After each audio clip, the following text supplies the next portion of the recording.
Joining me now is Massachusetts Attorney General Andrea Campbell, one of the 13 attorneys general that signed that letter. Attorney General, thank you for joining me this morning. Appreciate it. Thank you.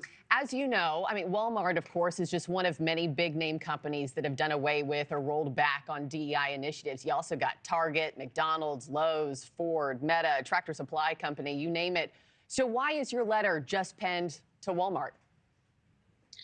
Well, they were, when we drafted the letter, the initial company that was rolling back their initiatives that we were, of course, extremely concerned about. But I actually don't want to focus on those companies that I think are operating from a stance of fear. You have the Costco's and other companies that are in the midst of this fear, stepping up and maintaining their DEI initiatives. And what the letter articulates and makes crystal clear, there is nothing in the legal landscape that prohibits companies from continuing these policies. These policies help companies, they help consumers, they increase the bottom line of a company. We don't need another report on that. They create more inclusive work environments that allow companies to avoid discrimination and other civil rights claims against them. And at the end of the day, they create a more diverse table. And when you have a more diverse table developing solutions to problems, you get better solutions. And so that's what we were articulating in this letter to Walmart. And of course, we are pushing them to roll back these changes. And just, kind of piggybacking off what you were just saying there, if there's nothing that legally prohibits them from continuing these DEI practices, then am I right in saying there's nothing that legally, prohibits them from taking them away? And are you actually expecting change to come from your plea? We're pushing, whether it's Walmart or other companies that are operating from a sense of fear, and of course, fear around the new administration that will come in the rhetoric and the misinformation around DEI. Mm-hmm. We have seen numerous reports that have made it crystal clear that DEI initiatives work. They, of course, work for a company in reducing any types of discrimination claims. They absolutely increase their profit margins. They are established initiatives not only for the company, but also for consumers. Those who go into the stores or interact with the companies and their employees have a better experience. And can I ask you about the customers? Definitely a sense of fear. I want to ask you about the customers and read part of your letter that you signed. And it says this: threats to boycott, sue, or otherwise negatively impact Walmart's bottom line may well have contributed to your decision to walk away from your commitments to DEI.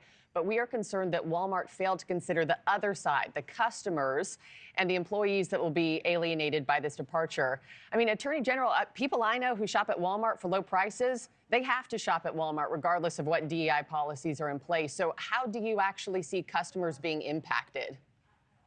And our goal, of course, is not to demonize any company. And I agree with you. These companies are doing the best they can to serve their consumers. What we're reminding them of as our role as AGs is that there is no legal barrier to them continuing their DEI policies, which help the company and consumers. When consumers go into an establishment, a company that has a more inclusive culture for their employees, a company that has limited civil rights claims or discrimination claims against them by their employees, creates a more overall robust and enjoyable experience for the consumer as well. It's a win-win for the company as well as the consumer.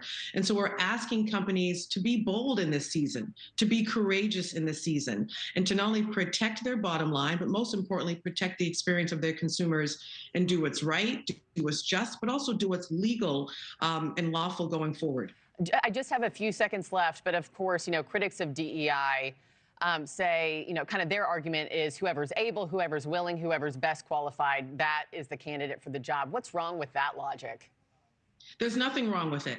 And no DEI initiative stands against that. There is such misinformation out there, even folks who might suggest I'm a DEI candidate as a Princeton graduate and a UCLA law graduate who worked hard to become AG of Massachusetts. So that's just misinformation and a ruse in many ways to get folks to not really understand the value of these DEI programs and initiatives, and most importantly, how they help the consumer and how they help a company. I got to end it there, but Attorney General Andrea Campbell, thank you so much for your time this morning. Appreciate it. Thank you for having me. Yeah. Thanks for watching, everybody. Go to joinnn.com to find NewsNation on your television provider. Also, don't forget to click that red subscribe button below to get more of NewsNation's fact-driven, unbiased coverage.